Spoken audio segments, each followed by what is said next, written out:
தேவரீர் நீ சகலமும் செய்ய வல்லவர். தேவனே தேவனே உமக்கொப்பான தேவன் யார்? நல்ல கையை தட்டி சொல்லுங்க. தேவரீர் தேவரீர்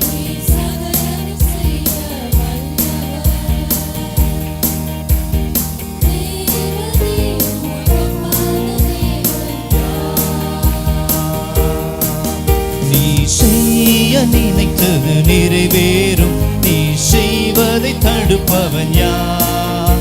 நீ செய்ய நினைத்தது நிறைவேறும். தடுப்பவன் யார்? தேவரீ நீ சகலமும் செய்ய வல்லவர். தேவனே உமக்கொப்பான தேவன் யார்? நல்ல கைகளை தட்டி தேவரீ தேவரீ நீ சகலமும் செய்ய வல்லவர். வல்லவர் தேவனே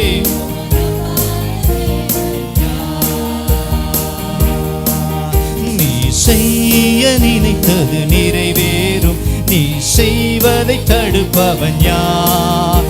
நீ செய்ய நினைத்தது நிறைவேறும். நீ செய்வதை தடுப்பவன் யார்? சகலமும் செய்ய நல்ல சந்தோஷமா வல்லவர் என்று சொல்லி தேவனே உமக்கு தேவரீ தேவரீ நீ சகலமும் செய்ய.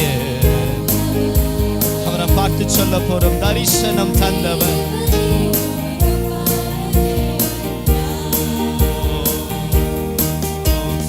தரிசனம் தந்தவர் நீரல்லவா?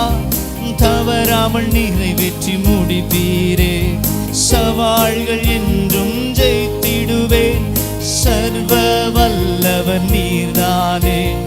தரிசனம் தந்தவர் நீரல்லவா? தவறாமல் நிறைவேற்றி முடிப்பீரே. சவால்கள் என்றும் சர்வ வல்லவர் நீதானே. தேவரீ நீ சகலமும் செய்ய. நீங்க அறிக்கை செய்யணும். அவர் ஒருவரே வல்லவர். தேவனே உமக்கொப்பான தேவன் யார்? நல்ல கையை தட்டி அறிக்கை பண்ணுவோமா? தேவரீ நீ சகலமும். There is nothing impossible with the God we worship. தேவனே உமக்கொப்பான தேவன். தடைகளை உடைப்பவர். தடைகளை உடைப்பவர் நீதானே. தடுப்பவர் எவரும் இங்கில்லையே. கடலையும் காற்றையும் அதற்றிடுவே. கண்மலையே உம்மை உயர்த்திடுவே. தடைகளை உடைப்பவர் நீதானே. தடுப்பவர் எவரும் இங்கில்லையே. கடலையும் மாற்றையும் கடந்திடுவே. கண்மலையே உம்மை உயர்த்திடுவே. தேவரீ உம்மை சகலமும் செய்ய. நல்ல சத்தத்தை உயர்த்தி சொல்லணுமே. தேவனே உமக்கொப்பான தேவன் யார்? தேவரீ நீ சகலமும் செய்ய வல்லவர். தேவனே தடைகளை உடைப்பவர் நீதானே. தடைகளை உடைப்பவர் நீதானே. தடுப்பவர் எவரும் இங்கில்லையே. கடலையும் மாற்றையும் கடந்திடுவே. கண்மலையே உம்மை உயர்த்திடுவே. தடைகளை உடைப்பவர் நீதானே. கடலையும் மாற்றையும் கடந்திடுவே. கண்மலையே உம்மை உயர்த்திடுவே. தேவரீ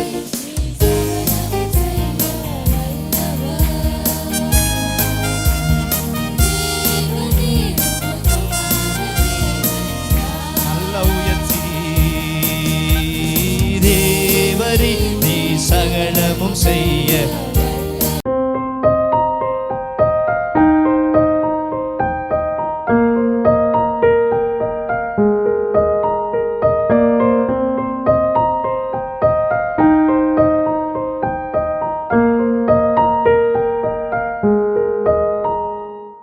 ஆகவே இந்த நாளில் நேற்றைய செய்தியை நான் தொடர்ந்து உங்களோடு கூட பேச விரும்புகிறேன். நேற்றைக்கு நம்ம எடுத்த அந்த செய்தியை தொடர்ந்து நான் உங்களோடு கூட பேசி தேவ நாமத்தை மகிமைப்படுத்த விரும்புகிறேன். நேற்றைக்கு ரொம்ப சிம்பிளாக நான் முடிச்சிட்டேன். என்ன சிம்பிளாக முடிச்சேன்னா, நீங்கள் நீதிமான் என்று சொன்னேன். நீங்கள் யார்? நீங்கள் நீதிமான் என்று சொல்லி நான் ரொம்ப சிம்பிளாக அதை முடிச்சிட்டேன். உங்கள் இருதயத்தில் அதை நான் பதிய வைக்க விரும்புகிறேன். நீங்கள் நீதிமான் என்பதை உங்கள் இருதயத்தில் நான் பதிய வைக்க விரும்புகிறேன். ஏன்னா இந்த நீதிமான் என்கிற அந்த பட்டம் உங்கள் கிட்ட இருக்கிற படிப்பினால் அது வரப்போகிறது கிடையாது. உங்கள் கிட்ட இருக்கிற அறிவு அந்த காரியத்தை உங்களுக்கு செய்ய போகிறது கிடையாது. இல்லது நீங்கள் சிறந்த அறிவாளி என்பதனால் அது உங்களுக்கு கொடுக்கப்பட போகிறது கிடையாது. நான் எப்படி தேவனுடைய பார்வையில் நீதிமானாக இருக்கிறேன், இதை எல்லா விசுவாசியும் தெரிந்து கொள்ள வேண்டும். கர்த்தரை ஆராதிக்கிற ஒவ்வொருவருக்கும் இந்த அறிவு வேணும். நான் நீதிமான் என்கிற அந்த ஞானம் வேண்டும். ஆகவே இன்று அதை குறித்து நான் இன்னும் ஆழமாக உங்களுக்கு சுட்டி காட்டி, காதுள்ளவர்கள் கேட்க கடவுள் என்பதை போல யாருக்கு வாஞ்சி இருக்குதோ அவர்கள் இருதயத்தில் இதை நான் பதிக்க விரும்புகிறேன். கர்த்தர் மகிமைப்படுவாராக. யோபனுடைய வாழ்க்கையில் நடந்த நெருக்கங்கள் உங்களுக்கு தெரியும். அவன் எவ்வளோ நெருக்கப்பட்டான் என்பது உங்களுக்கு நல்லா தெரியும். அவன் மிகவும் தேவனுக்கு உண்மையாக இருந்தபடியினாலே சத்ருவினால சோதிக்கப்படுகிறான். ரெண்டாவதாக அதை விட ஒரு கொடுமையான காரியம் என்னென்னா, அதுக்கப்புறம் அவனை தேடி அவனுக்கு ஆறுதல் சொல்ல நண்பர்கள் வருகிறார்கள். இந்த ஆறுதல் சொல்ல வருகிற நண்பர்கள், அதாவது யோபுக்கு இவ்வளோ துக்கம் வந்துடுச்சு, யோபுக்கு இவ்வளோ வேதனை வந்துடுச்சே, நம்ம போய் அவனுக்கு என்ன செய்யணும்? ஆறுதல் சொல்லணும், அவனுக்கு கொஞ்சம் ஆறுதலை கொடுக்கணும் என்று சொல்லி அவனை ஆறுதல் படுத்த அவனுடைய நண்பர்கள் வருகிறார்கள். ஆனால் உண்மையிலேயே அவனுக்கு முன்னாடி ஏற்பட்ட சோதனையை பார்க்கலாம், நண்பர்கள் வந்த பிறகு ஆறுதல் சொல்ல வரேன்னு சொல்லி வந்த பிறகு தான் அவன் ரொம்ப வேதனைப்பட்டான். நான் சொல்லலை, வேதம் அதை குறித்து சாட்சி கொடுக்கிறது. கர்த்தருக்கு ஸ்தோத்திரம் உண்டாவதாக. அவர்கள் வார்த்தையினாலே யோபு எவ்வளோ வேதனைப்பட்டான் என்பதை வேதம் நமக்கு சுட்டி காட்டுகிறது. கர்த்தருக்கு ஸ்தோத்திரம் உண்டாவதாக. அவன் தன்னை குறித்து அவர்கள் சொன்னதை குறித்து யோபு ஒரு சாட்சி கொடுக்குறான். நிறைய ஆதாரம் இருக்குது, ஏன்னா எல்லா ஆதாரத்தையும் கொடுக்க முடியாது, ஒரே ஒரு ஆதாரத்தை கொடுக்குறேன். அவர்கள் தன்னை குறித்து பேசின காரியத்தை குறித்து அவன் சொல்லுகிறான். யோபின் புஸ்தகத்தில் 30ஆம் அதிகாரத்தில் 9 மற்றும் 10வது வசனங்களுக்கு நேராக நம்முடைய கவனத்தை திருப்புவோம். யோபின் புஸ்தகம். அப்போ எனக்கு ஊருக்கு இல்லை, அவனுக்கு யார் ஆறுதல் சொல்ல வந்தாங்க? 3 பேர் வராங்க.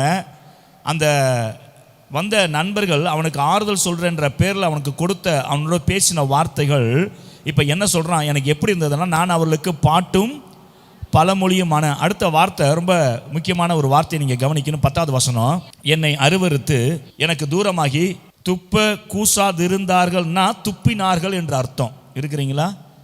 துப்ப கூசா, அதாவது ஒரு காரியத்தை செய்ய கூசலை அப்படின்னா செஞ்சிட்டாங்கன்னு அர்த்தம் அதுக்கு. அப்போ எப்படிப்பட்ட நண்பர்கள்? அவங்க வந்து ஆறுதல் சொல்ல வந்தாங்க, அவங்க அவனை தேற்ற வந்தாங்க. ஆறுதல் சொல்லி தேற்ற வந்தவர்கள் செய்த காரியம் என்னன்னா, அவர்களுக்கு நான் பாட்டும் பழமொழியும், அதாவது இதுக்கெல்லாம் காரணம் நீ தான், நீ சரியில்லை, அதனால தான் இது உனக்கு சம்பவித்தது, நீ யோகியம் இல்லை, அதனால தான் இது உனக்கு சம்பவித்தது என்று சொல்லி அவனை துக்கப்படுத்துகிறார்கள். அவர்கள் சொன்ன காரியத்தை குறித்து அவன் சொல்லும்போது சொல்றான், என் முகத்துக்கு நேராக துப்புவதற்கு கூசாதிருந்தார்கள். அப்படின்னா என் முகத்தில் என்னை துப்பினார்கள் என்று. இது யாரோ வெளியில் இருக்கிற மனுஷன் செஞ்சா பரவாயில்லை. அநேக நேரங்களில் உங்களை துக்கப்படுத்துகிறவங்க வெளியில் இருக்கிறவங்க கிடையாது. நான் சொல்கிறது உண்மைனா ஒத்துக்கோங்க. உங்கள் கூட இருக்கிறவங்க தான் உங்களை துப்புவார்கள். உங்கள் கூட இருக்கிறவங்க யாரை நீங்கள் நம்புறீங்களோ, யாரை நேசிக்கிறீங்களோ, அவங்க தான் உங்களை என்ன பண்ணுவாங்க? ஒத்துக்கிறீங்களா? நீங்கள் துப்பப்பட்டீங்கன்னா பிரச்சனை இல்லை, நீங்கள் துப்புனீங்கன்னா அது உங்களுக்கு ஆபத்து. நீங்கள் துப்பப்பட்டவர்களாக இருப்பது நல்லது, ஆனால் நீங்கள் துப்பினீர்கள் என்றால் தேவன் அதை நியாயம் விசாரிப்பார். சரி, கவனிங்க. கர்த்தருக்கு ஸ்தோத்திரம் உண்டாவதாக. நான் கேட்குறேன், ஒருவேளை உங்கள் வாழ்க்கையில் அப்படி இல்லாட்டி கூட இயேசுவை காட்டி கொடுத்தவன் பரிசேயனும் கிடையாது, சதுசேயனும் கிடையாது, வேத பாரகனும் கிடையாது. எவன் இயேசு கிறிஸ்துவோடு அப்பம் புசித்தானோ அவன் இயேசு கிறிஸ்துவ மேல் தன் குதிங்காலை உயர்த்தினான் என்று வேதம் சொல்லுகிறது. அப்போ உங்களை துக்கப்படுத்துவதற்கு, உங்களை முகத்துக்கு நேராய் துப்புவதற்கு வெளியிலேருந்து யார் வரமாட்டாங்க. யார் வரமாட்டா? வெளியிலிருந்து கட்டாயம் நிச்சயமாக யார் வரப்போறதில்ல. உங்கள் கூட இருக்கிறவர்கள், நீங்கள் நம்பினவர்கள், நீங்கள் யாரை நேசித்தீர்களோ, யாருக்கு நன்மை செய்தீர்களோ, அவங்க தான் வந்து உங்களை துப்பணும். இப்போ அவங்க வார்த்தையில் வேதனைப்பட்டு ஒரு வார்த்தையை விட்டுறாங்க. யோபு வந்து அவங்க சொல்கிற வார்த்தையை கேட்டதுனால அவங்க கிரியையை பார்த்தவொன்னே அவனுக்கு ஒரு கோபம் வருகிறது. அப்போ அவங்க யாருன்னு சொல்லி காட்டுறான். ஆறுதல் சொல்ல வந்தாங்க உண்மை, அவனுக்கு நன்மை செய்ய வந்தாங்க, இல்லை நான் சொல்லலை. ஆனால் அவங்களுடைய தகுதி என்னன்றதை அவன் சுட்டி காட்டுறான் அதே அதிகாரத்தில். உங்களை துப்புகிறவர்கள் எப்படிப்பட்டவர்கள் என்று நீங்கள் அறிந்து கொள்ள வேண்டும். வாசிங்க யோபின் புஸ்தகத்தை 30ஆம் அதிகாரம் 1வது வசனம். பரியாசம் பண்ணுகிறார்கள். இவர் நல்லா கவனிக்கணும், உங்களை துப்புகிறவர்கள், உங்களை குறித்து குற்றம் சொல்லுகிறவர்கள் யாருன்னா இவர்களை, அதாவது உங்களை துப்புறவன் இல்லை, அவங்க அப்பா அம்மாவை பற்றி சொல்கிறான். என் மந்தைய காக்கிறதுக்கு நாய் இருக்குது தெரியுமா? மந்தைய நாய் காக்கிறது பார்த்துருக்கிறீங்களா? இந்த ஆடு மந்தை ஓடுது, ஒரு நாய் இருக்கும். ஒரு ஆடு என்ன பண்ணுது, இந்த வயலில் போயிட்டு டக்குன்னு ஒரு வயலுக்கு போது இந்த அல்சேஷன் ஓடி போய் அப்படி பண்ணோம்னா அது வயல் இந்த லைனுக்கு வந்துடுது. அப்போ மந்தையை காக்கிறவங்க கூட இல்லை, மந்தையை காக்கிற நாய் இருக்கு இல்லையா, அந்த நாய் கூட உங்கள் அப்பா அம்மா வச்சிருக்க மாட்டேன்னு சொல்கிறான்.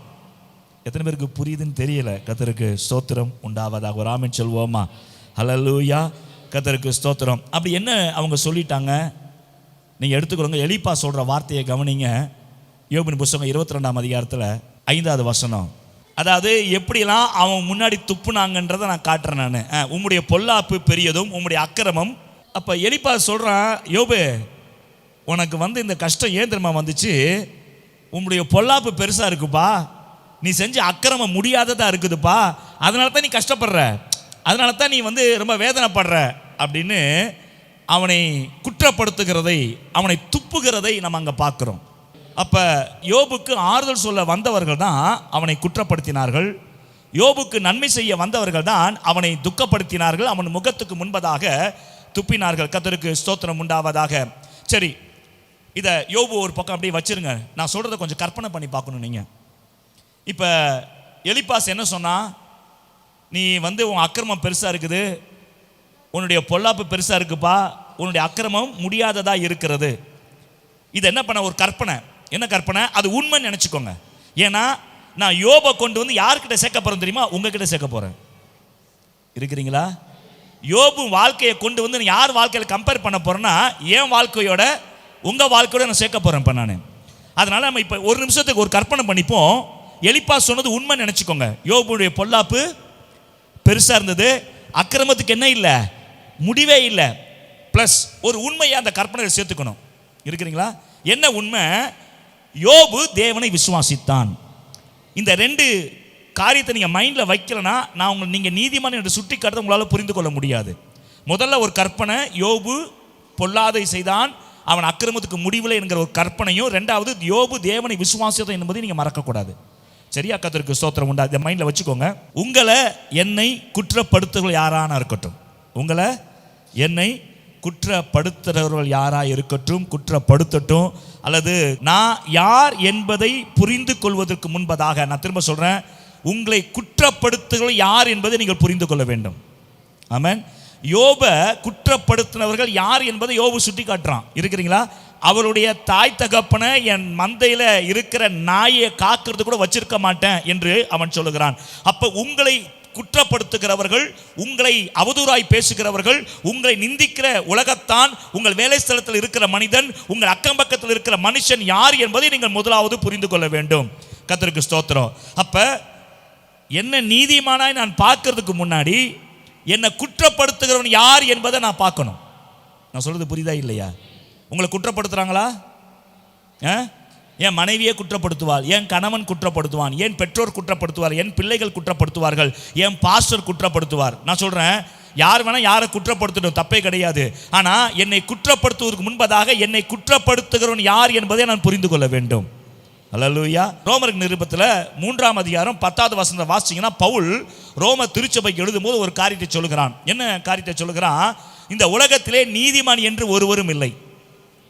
உலகத்தில் நீதிமான் என்று, இப்போ உங்களை துப்புறான் இல்லையா, இப்படி நீ இப்படி நீ அப்படி சொல்கிறான் இல்லையா, துப்புறான் இல்லையா ஒரு மனுஷன், அந்த மனுஷன் முதல்ல நீதிமான் கிடையாது என்பதை நீங்கள் புரிந்து கொள்ள வேண்டும்.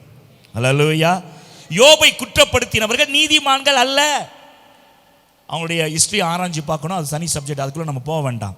சிம்பிளாக ஒரே வார்த்தையில் முடிச்சிடறேன். யோபை குற்றப்படுத்தின மனுஷர்கள் யார் கிடையாது? நீதிமான்கள் அல்ல. 2வது காரியம், கர்த்தருக்கு ஸ்தோத்திரம், என்னையும் உன்னையும் குற்றப்படுத்துகிற அளவுக்கு இந்த உலகத்தில் பரிசுத்தமா யாருமே கிடையாது. முதல்ல அதை புரிஞ்சுக்கோ. என்னையும் உன்னையும் குற்றப்படுத்துகிற அளவுக்கு, நான் லோக்கல் லாங்குவேஜில் வரணும்னா, யோகியதை யாருக்கும் கிடையாது. என்னையும் உன்னை குற்றப்படுத்துகிற அளவுக்கு யோகியதை யாருக்கும் கிடையாது என்பதை நீங்கள் புரிந்து கொள்ள வேண்டும். கவனிங்க, கர்த்தருக்கு ஸ்தோத்திரம். பாருங்க, இயேசு பாதத்தில் வந்து அந்த ஸ்திரீயை கொண்டு வந்து விடுறாங்க. இவ திருடுனா, நான் கையங்களமாக பிடிச்சிட்டோம், விபச்சாரம் செஞ்சா கையங்களமாக பிடிச்சிட்டோம் அப்படின்ன உடனே ஆண்டவர் அவளை கல்லெடுத்து கொல்லுங்கன்னா நியாய தீர்ப்பு கொடுக்கல. ஆண்டவர் ஒரே ஒரு வார்த்தை சொன்னார், எல்லாம் ஓடி போயிட்டானுங்க. உங்களில் பாவம் செய்யாதவன் எவனோ அவன் முதலாவது கல்லை எடுத்து எரிய கடவன். அப்ப இது ரெண்டு கான்செப்ட்ல நீங்க பார்க்கணும். ஒன்று, என்னை துப்புகிறவர்கள், என்னை குற்றப்படுத்துகிறவர்களுக்கு என்னை பற்றி சொல்லுகிறதற்கு அருகதை இல்லை என்பதை புரிந்து கொள்ள வேண்டும். அதே நேரத்தில் நானும் யாரையும் குற்றப்படுத்த கூடாது, துப்பக்கூடாது என்பதை நீங்கள் புரிந்து கொள்ள வேண்டும். கர்த்தருக்கு ஸ்தோத்திரம் உண்டாவதாக. நான் இன்னும் சில வேத ஆதாரங்கள் உங்களுக்கு சுட்டி காட்ட விரும்புகிறேன். அதே ரோமர் நிருபத்தில் 3ஆம் அதிகாரத்தில் 23ஆம் வசனத்தை கவனிச்சிங்கன்னா, எல்லோரும் பாவம் செய்து தேவ மகிமை அற்றவர்களானார்கள் என்று பவுல் சுட்டி காட்டுகிறான். எல்லோரும் என்றால் யார்? நீங்க இதுக்கு ஆதாரம் என்ன? நீங்க சங்கீதம் 51க்கு வரணும். சங்கீதம் 51ல் 5வது வசனத்தை கவனிச்சிங்கன்னா, வாசிக்க வேண்டாம், அந்த பார்ட் பி 2வது பின்பகுதி சொல்லும், என் தாய் என்னை பாவத்திலே கர்ப்பம் தரித்தாள். அப்ப உலகத்தில் நீதிமான் என்று யாருமே கிடையாது, உலகத்திலே உண்மையுள்ளவன் என்று யாருமே கிடையாது. அப்ப வேதம் சுட்டி காட்டுகிறது, உலகத்தில் இருக்கிற அத்தனை பேரும் இயேசு கிறிஸ்துவின் பிறப்பிற்கு, இறப்பு, உயிர்த்தெழுதல், அந்த இரத்தத்திற்கு முன்பதாக எல்லோருமே பாவம் செய்து தேவ மகிமை அற்றவர்களாய் போனார்கள். ஒருவரை குறித்து ஒருவர் சொல்லுவதற்கு தகுதியற்றவர்களாக இருந்தார்கள், அருகதையற்றவர்களாக இருந்தார்கள். அல்லேலூயா. இப்போ இந்த பாவம் எங்கிருந்து வந்துச்சு நீங்க கவனிச்சீங்கன்னா, ஆதாம் பாவம் செஞ்சான், அந்த பாவம் தொடர்ந்து வருகிறது. ஆதாம் செய்த பாவம் தொடர்ந்து வந்தது. அதை குறித்து தீர்க்க தரிசனமாக பரிசுத்த ஆவியானவரால் ஏவப்பட்டவனாக இங்க தாவீது சொல்றான், என் தாய் என்னை பாவத்திலே கர்ப்பம் தரித்தா. தாய் பாவம் செய்தான் அர்த்தம் கிடையாது. ஆதாம்ல துவங்கிய அந்த பாவம் என்னை பின்தொடர்ந்தது, என் தாய் என்னை பாவத்திலே கர்ப்பம் தரித்தாள். அல்லேலூயா. இதை பவுல் கொரிந்தி சபைக்கு ரொம்ப அழகாக விளக்குவான். 1 கொரிந்தியர் 12ஆம் அதிகாரத்தில் 21, 22 வசனத்துக்கு நேராக வந்தீங்கன்னா, 1 கொரிந்தியர் 15ஆம் அதிகாரம் 21வது வசனம், ஆதாமினால் பாவம் மரணம் உண்டானபடியினாலே. இதைத்தான் தாவீது சொன்னான், என் தாய் என்னை பாவத்திலே கர்ப்பம் தரித்தாள். நான் இதெல்லாம் ரொம்ப ஏன் டீப்பாக உங்களுக்கு சொல்கிறேன்னா, முதல்ல நீங்கள் யாருன்னு தெரிஞ்சுக்கணும், உங்களை துப்புறவங்க யாருன்னு நீங்கள் தெரிஞ்சுக்கணும். அதுக்கப்புறம் இன்னைக்கு உங்கள் நிலைமை என்ன, கர்த்தர் உங்களை எந்த இடத்துல வச்சிருக்கிறார் என்பதை நீங்கள் புரிந்து கொள்ள வேண்டும். சரி கவனிங்க, 21ஆம் வசனம் சொல்லுது, ஆதாம் முதலாம் மனிதன், அதான் ஆதாம் பாவம் செய்ததினாலே மரணம் உண்டாயிற்று. கரெக்டா? 22வது வசனம் சொல்லுகிறது, ஆதாமிற்குள் எல்லாரும் மரித்தார்கள். ஏன் மரணம் வந்துச்சு? பாவம் இருந்ததினாலே ஆதாமுக்குள் எல்லாரும் மரித்தார்கள். அப்ப 22வது வசனம் சொல்லுகிறது, ஆதாமிற்குள் எல்லாம் மரிக்கிறது போல. நான் சொல்றேன், இந்த உலகத்தில் உங்களை உலகத்தான் ஏதாவது ஒரு மனுஷன் குற்றம் சுமத்தினானா, உலகத்தில் இருக்கிற ஒரு மனுஷி உங்களை குற்றம் சுமத்துகிறாள் என்றால், அல்லது உங்கள் அக்கம் பக்கத்தில் வேலை சில இருக்கிறவங்க குற்றம் சுமத்துறாங்கன்னா, அதை ஒரு பக்கம் கற்பனை பண்ணிப்போம், உண்மை என்று வைத்துக்கொள்வோம். உங்களை பற்றி சொல்கிறது, என்னை பற்றி சொல்கிறது உண்மை வச்சுப்போம். ஆனால் எதை நீங்கள் புரிந்து கொள்ள வேண்டும் என்றால், அவர்கள் எல்லோரும் பாவம் செய்து தேவ மகிமையற்றவர் ஆனபடினாலே, அவர்கள் ஒருவரும் நீதிமான இல்லாதபடினாலே, உங்களை பற்றி பேசுகிறதற்கு அவனுக்கோ அவளுக்கோ அவர்களுக்கோ என்ன கிடையாது, அருகதை இல்லை. ஆமென் சொல்லுவோமா? சரி, ஓகே, கர்த்தருக்கு ஸ்தோத்திரம். இப்போ யோபை பற்றி மற்றவங்க சொன்னதுக்கு வருவோம். நம்ம யோபை பற்றி அவர்கள் சொல்லுகிறார்கள், நீ வந்து நிறைய பாவம் செஞ்சிட்டப்பா, உன் அக்கிரமத்துக்கு என்ன இல்லை, அதாவது உனக்கு பாவத்தை தண்ணீரை போல குடிக்கிற, நீ செஞ்ச அநியாயத்துக்கு தான் கர்த்தர் உன்னை அடிச்சிட்டாரு அப்படின்னு அவன் சொல்கிறான். அவன் அதை நம்ம இப்போ கற்பனையில் உண்மைன்னு வச்சுக்கிறோம். கர்த்தருக்கு ஸ்தோத்திரம் உண்டாவதாக. கற்பனையின்படி உண்மையே என்று வைத்து கொண்டாலும் பரலோகம் அதை ஏற்றுக்கொள்ளாது. அதைத்தான் நான் உங்களுக்கு சொல்ல விரும்புகிறேன். உங்களை பற்றி சொல்கிறாங்க இல்லையா, நீ பாவி, நீ வந்து விபச்சாரன், நீ விபச்சாரி, நீ திருட, நீ திருடி, நீ என்னென்னமோ சொல்கிறாங்களே இல்லையா, வேறு விஷயம். உங்களை பற்றி என்ன வேணால் சொல்லட்டும். நான் சொல்கிறேன், அந்த காரியம் உண்மையாக இருந்தாலும் திரும்ப நான் அண்டர்லைன் பண்ண விரும்புகிறேன், நான் எந்த வேத பண்டிதனிடத்திலும் நான் இதை குறித்து பேச தயாராக இருக்கிறேன். உங்களை குறித்து யார் என்ன சொன்னாலும் என்னுடைய தேவன் அதை ஒரு நாளும் ஒரு காலும் ஏற்றுக்கொள்ள மாட்டார் என்பதை இன்று நான் நற்செய்தியாக உங்களுக்கு சொல்ல விரும்புகிறேன். உங்களை பற்றி யார் என்ன சொன்னாலும், உன்னை குடிகாரன் சொன்னாலும், உன்னை சூதாட்டக்காரன் என்று சொன்னாலும், உன்னை திருடன் என்று சொன்னாலும், உன்னை விபச்சாரன் என்று சொன்னாலும், அது கற்பனை, அது உண்மையாகவே இருக்கட்டும். நான் சொல்றேன், என் ஆண்டவர் அதை ஏற்றுக்கொள்ள மாட்டார். அல்லேலூயா. அப்ப நான் பாவத்தில் நிலை இருக்கலாமா? நான் அப்படி சொல்லல. பாவம் செய்யுங்க நான் சொல்லல, அதுல நிலை நில்லுங்க என்று சொல்லவில்லை. கர்த்தருக்கு ஸ்தோத்திரம். நான் என்ன சொல்றேன், முதலாவது அவனுக்கு தகுதி இல்லைன்னு சொல்றேன். இரண்டாவது என் தெய்வம் அதை ஏற்றுக்கொள்ள மாட்டார் என்று சொல்லுகிறேன். ஏன் தெய்வம் ஏற்றுக்கொள்ள மாட்டார், ஏன் அதை பரலோகம் அங்கீகரிக்காது என்பதுதான் நான் உங்க இருதயத்தில் பதிக்க விரும்புகிறேன். கர்த்தருக்கு ஸ்தோத்திரம் உண்டாவதாக. இப்ப முதல் காரியம் நான் சொன்னேன், யோபு குறித்து அவர்கள் சொன்னது உண்மை என்ற கற்பனை வைத்துக் கொள்ளுங்கள். இரண்டாவது காரியம் சொன்னேன், யோபு தேவனை விசுவாசித்தான் என்பது உண்மை. அல்லேலூயா. இப்போ நான் உங்கள்கிட்ட ஒரு கேள்வி கேட்க விரும்புகிறேன். எல்லா புருஷர்கள் இடத்துல, எல்லா ஸ்திரீகள் இடத்துல, எல்லா பிள்ளைகள் இடத்துல கேள்வி கேட்க விரும்புகிறேன். பதில் சொல்ல விரும்புகள் சொல்லுங்க. கர்த்தருக்கு ஸ்தோத்திரம் உண்டாவதாக. முதலாவது என் வலது பக்கத்தில் ஸ்திரீகள் இடத்துல கேட்க விரும்புகிறேன், உங்களில் எத்தனை பேர் ஆண்டவராகிய இயேசு கிறிஸ்துவை விசுவாசிக்கிறீர்கள்? கையை உயர்த்தி காட்டுங்க பார்க்கலாம். நான் இயேசுவை விசுவாசிக்கிறேன்னு சொல்லுகிற கையை உயர்த்தி காட்டுங்க பார்க்கலாம். எத்தனை பேர் புருஷர்கள் ஆண்டவராகிய இயேசு கிறிஸ்துவை விசுவாசிக்கிறீங்க? நீங்க ஆண்டவரை நான் நம்புறேன் விசுவாசிக்க கையை உயர்த்தி காட்டுங்க பார்க்கலாம். கர்த்தருக்கு ஸ்தோத்திரம் உண்டாவதாக. சரி கவனிங்க, இந்த இரண்டாவது காரியத்தில் நீங்க ஒரு அறிக்கை பண்றீங்க. யோபு அவன் தேவனை விசுவாசித்தான் என்கிற உண்மை ஒரு பக்கம், கற்பனை. என்ன கற்பனை? ஆமா அப்படிதான் செஞ்சான்னு. நான் சொல்றேன், என்னை குறித்து நீங்கள் சொல்லுகிற வார்த்தை உண்மை, நான் ஏற்றுக்கொள்கிறேன். நான் பாவியான மனுஷன், ஓகே. நான் கெட்டவன், ஓகே. நான் கோபக்காரன், ஓகே. நான் இப்படிப்பட்ட மனுஷன், ஓகே. எல்லாம் ஓகே, நான் ஏற்றுக்கொள்கிறேன். இன்னொரு காரியம், நான் தேவனுக்கு முன்பதாக அறிக்கை இடுகிறேன், என் தேவனை நான் விசுவாசிக்கிற மனிதனாக இருக்கிறேன். என் தேவனை நான் விசுவாசிக்கிற மனிதனாக இருக்கிறேன். நான் சொன்னேன் இல்லையா, அதை கர்த்தர் ஏற்றுக்கொள்ள மாட்டார் என்று. உங்களை குறித்து சொல்லுகிற காரியத்தை கர்த்தர் ஏற்றுக்கொள்ள மாட்டார் என்று. ஏன் என்று சொன்னேன் என்றால், நீங்கள் கவனிங்கள். ஏசாயா தீர்க்கதரிசன ஆகமத்தில் 53ஆம் அதிகாரத்தில் 11வது வசனத்துக்கு நேராக வாருங்கள். அதன் பின்பகுதியை வாசியுங்க. ஏசாயா தீர்க்கதரிசன ஆகமம் 53ஆம் அதிகாரம் வசனம் 11. என் தாசனாகிய நீதிபரர் ஆண்டவராகிய இயேசு கிறிஸ்து, என் தாசனாகிய இயேசு கிறிஸ்து தம்மை பற்றுகிற அறிவினால், என்ன அறிவு? இயேசு தெய்வம் என்கிற அறிவு. இயேசு தெய்வம் என்று ஏற்றுக்கொள்கிற விசுவாசத்தினாலே அநேகரை அவர் அந்த நீதிமான்களாக்குகிறவராக இருக்கிறார். ஒரு ஆமென் சொல்லுவோமா?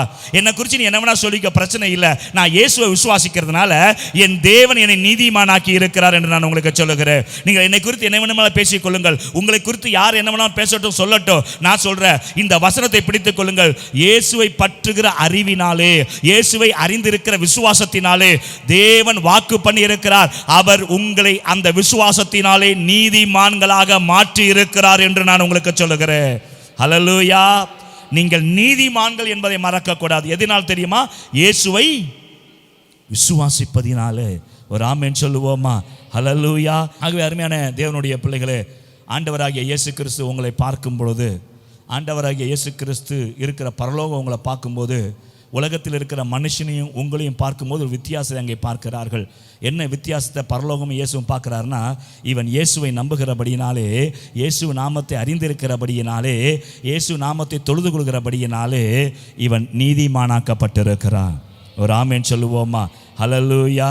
நான் ஏற்கனவே சொன்ன, உலகத்தானுக்கு உங்கள் தலையில் குட்டுகிறதற்கு என்ன கிடையாது? அதிகாரம் கிடையாது. உலகத்தானுக்கு உங்களை நியாயம் தீர்க்கிறதற்கு என்ன கிடையாது? அதிகாரம் கிடையாது. அவன் அநீதியில் இருக்கிற மனிதன், அவன் பாவத்தில் இருக்கிற மனிதன். என்னை நீதிமானாக்குகிறவர் என்னோடு கூட என் சமீபமாக இருக்கிறார். எனக்கு விரோதமாய் நிற்பவன் யார் என்று வேதம் சொல்லுகிறது போல, என்னை நீதிமானாக்குகிறவர் என் ஆண்டவராகிய இயேசு கிறிஸ்து. ஹல்லேலூயா. யார் உங்களை பற்றி என்ன சொன்னாலும் அதை மைண்டில் போட்டு சுற்றிட்டு இருக்க வேண்டாம், குழப்பிக்க வேண்டாம். ஆமென். யார் உங்களை பற்றி என்ன வேணால் சொல்லுவாங்க. நான் சொல்கிறேன், இந்த ஊழியத்தை குறித்து என்னென்னலாம் பேசியிருக்காங்க தெரியுமா? என்னென்னலாம் சொல்லியிருக்காங்க தெரியுமா?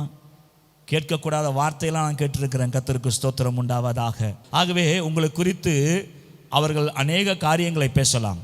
உங்களை குறித்து பேசுகிறதுக்கு ஜனங்களுக்கு நிறைய காரியம் இருக்கும். உண்மையா இல்லையா? ஹல்லேலூயா. ஹல்லேலூயா. உங்களை குறித்து பேசுகிறதுக்கு நிறைய காரியம் இருக்கும். அதுக்கெல்லாம் நீ செவி கொடுத்துட்டு வச்சுக்கோ, ஏன் வாழ்க்கை நிம்மதியாக இருக்காது. நான் என்னத்தை கவனிக்கணும்? ஆண்டவர் என்னை குறித்து என்ன சொல்கிறாரு?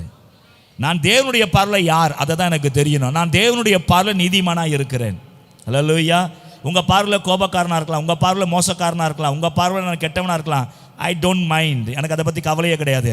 என் தேவனை குறித்து எனக்கு ஒரு சாட்சி இருக்கிறது.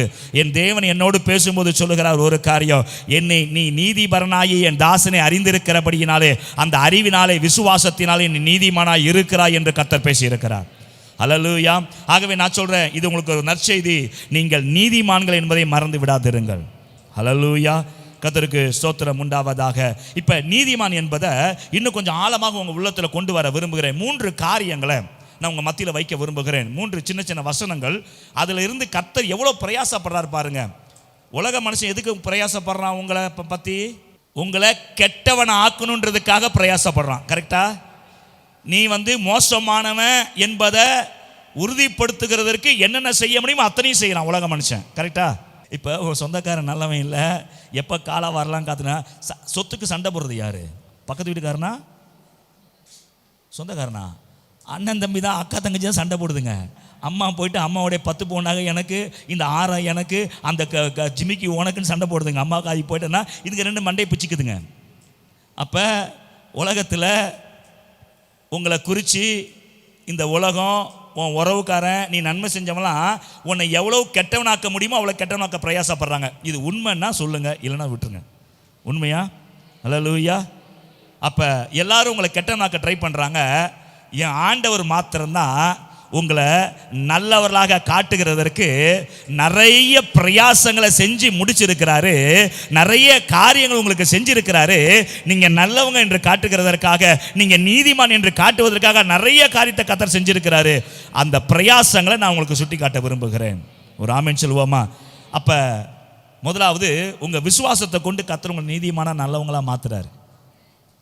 இன்னொரு பிரயாசத்தை கர்த்தர் எடுத்தார். கவனிங்க, ரோமர் நிருபம் 5ஆம் அதிகாரம் 1வது வசனத்தை கவனிங்க. இவ்விதமாக நாம் விசுவாசத்தினாலே நீதிமான்களாக்கப்பட்டிருக்கிற தேவனிடத்தில் சமாதானம் பெற்று இருக்கிறோம். ராமன் சொல்லுவோமா? அப்ப தேவன் என்ன பிரயாசம் எடுத்தாரு? நமக்கு அவருக்கு பகை இருந்தது, நாம் கெட்டவர்களாக இருந்தோம், பகைங்களாக இருந்தோம். இப்ப நமக்கு சமாதானத்தை உண்டு பண்ணுகிற ஆக்கினை இயேசு மேல் வந்தது. ஏன் தெரியுமா? என்னை தேவனோடு ஒப்புரவாக்கும்படியாக, என்னை நீதிமானாய் மாற்றும்படியாக விசுவாசத்தினாலே தேவன் ஒரு பிரயாசத்தை எடுத்தார். ஆமென். அவரை விசுவாசிகள் எத்தனை பேரோ அத்தனை பேரும் தேவனுடைய குமாரராகும்படி தேவன் அதிகாரத்தை கொடுத்திருக்கிறார். ஆமென் சொல்லுவோமா? யோவான் 3ஆம் அதிகாரம் 16ஆம் வசனம் சொல்லுகிறது, தம்முடைய ஒரே பேரனாகிய குமாரனாகிய இயேசு கிறிஸ்து விசுவாசிக்கிற எவனோ அவன் கெட்டு போகாதபடிக்கு நித்திய ஜீவனை சுதந்திரிக்க அவருக்காக அவரை தந்தல் இவ்வளவாக உலகத்திலே அன்பு கூர்ந்தார். அப்ப தேவனுடைய பிரயாசம், இயேசுவை அனுப்பினார். இயேசுவை விசுவாசிக்கிறவர்களை அவர் நீதிமானாய் மாற்றுகிறார். ரெண்டாவது, அவர் எப்படி நீதிமானுக்கு பிரயாசப்படுறார் பாருங்க. ஆண்டவர் ஒரு ஸ்டெப்பு கூட விட்டு வைக்கல. அதாவது ஆங்கிலத்தில் சொல்லுவாங்க, நோ ஸ்டோன் இஸ் லெஃப்ட். அதாவது என்னென்ன பிரயாசப்படணுமோ, ஒரு தொழில் செய்கிறீங்கன்னா அந்த தொழிலை வெற்றி அடைவதற்கு என்னெல்லாம் யோசிக்கிறீங்க, என்னெல்லாம் பண்ணணும், அத்தனை நீங்கள் பண்ணுறீங்களா? அது போல என் தேவன் ஒருத்தர் கூட கெட்டு போகக்கூடாது என்பதற்காக, நீங்கள் எல்லாம் நீதிமான்கள் வேண்டும் என்பதற்காக பல பிரயாசம். முதல் பிரயாசம் தம்முடைய சொந்த குமாரன் அனுப்புகிறாரு. ரெண்டாவது, அதை யார் விசுவாசிக்கிறாங்களோ அவளை நீதிமான்களாய் மாற்றுகிறார். இன்னொரு காரியத்தை கர்த்தர் செய்கிறார். அதே புத்தகத்தில் 5ஆம் அதிகாரத்தில் பாருங்க, 9ஆம் வசனம் வாசி. இயேசு கிறிஸ்துனுடைய இரத்தத்தினாலே, ஹலோ கவனிங்க, முதல்ல கர்த்தர் இயேசுவை கொடுத்தாரு. இயேசுவை விசுவாசிக்கிறதுனால உங்களை நல்லவங்களா மாற்றி இருக்கிறாரு. இப்போ எப்படி உங்களை நல்லவங்களா மாத்துறாரு? இயேசு கிறிஸ்துவை விசுவாசி இரத்தத்தினாலே நீயும் நானும் என்ன ஆக்கப்பட்டிருக்கிறோம்? நீதிமானாக்கப்பட்டிருக்கிறோம். By faith upon Christ you are righteous. By having faith upon the blood of Jesus Christ you have become righteous. ஒரு ஆமென் சொல்லுவோமா? ஹல்லேலூயா. கர்த்தருக்கு ஸ்தோத்திரம். ஆண்டவருக்கு இது பத்தல. தேவனுக்கு அப்பயும் ஒரு சந்தேகம், எங்கடா இவன் பரலோகம் வராம போயிடுவான ஒரு பயம் இருந்துச்சு. கர்த்தர் இந்த 2 ஸ்டெப்ல திருப்தி ஆகல. விசுவாசம் சரி, நீதிமான். ஒருவேளை இந்த 2ஐயும் நம்பாம போயிட்டானா எப்படியாவது நம்ம நீதிமான் ஆக்கணுமேன்றதுக்காக, எனக்கு தெரியும் நீங்கள் நானும் எப்படிப்பட்ட வணங்கா கழுத்துள்ள ஜனங்க நல்லாவே தெரியும். இன்னொரு ஸ்டெப்பையும் கர்த்தர் எடுத்தார். தெரியுமா? அது என்னன்னு தெரியுமா? ரோமர் நிருபம் 5ஆம் அதிகாரத்தில் 19ஆவது வசனத்தை உங்களை எப்படி நீதிமான ஆக்க பாருங்க. எனக்கு என்ன ஆச்சு, இந்த வசனத்தை தியானிக்கும் போது கர்த்தர் எவ்வளோ ட்ரை பண்ணுறாரு பாரு. என்னை நல்லவன் என்ன உலகம் எல்லா விதத்திலும் ட்ரை பண்ணுறது என்னை கெட்டவன் ஆக்குறதுக்கு. ஆண்டவர் எவ்வளோ ஸ்டெப்ஸ் எடுக்கிறார் பாரு என்னை நல்லவனா மாத்துறதுக்கு. ஒரே மனுஷனுடைய கீழ்ப்படியாமையினாலே அநேகர் பாவிகளாக்கப்பட்டது போல ஆண்டவராகிய இயேசு கிறிஸ்து பிதாவாகிய தெய்வத்துக்கு கீழ்ப்படிந்து தன்மை தாமே ஜீவ பலியாக ஒப்பு கொடுத்து அவர் சிலுவையிலே மரித்து 3ஆம் நாள் உயிர்த்தெழுந்த அந்த ஒரு கீழ்ப்படிதலினாலே கரங்களை தட்டி ஆண்டவருக்கு நன்றி சொல்லலாமா? ஹல்லேலூயா சொல்லுவோமா? நான் சொல்றேன் பாருங்க, இயேசு அனுப்பிச்சாரு, 10வது அவர் மேல விசுவாசத்தை உங்களுக்கு கொடுத்திருக்கிறாரு, அவர் ரத்தத்தை உங்களுக்கு கொடுத்திருக்கிறாரு. இப்ப பார்த்தாரு தேவனுக்கு பத்தல, ஐயோ இவன் ஒருவேளை இதெல்லாம் மிஸ் பண்ணிட்டா என்ன பண்றது? அவருடைய கீழ்ப்படுதலையே நான் எடுத்துக்கொண்டு உங்களை நீதிமான்களாக்குகிறேன். ஒரு ஆமென் சொல்லுவோமா?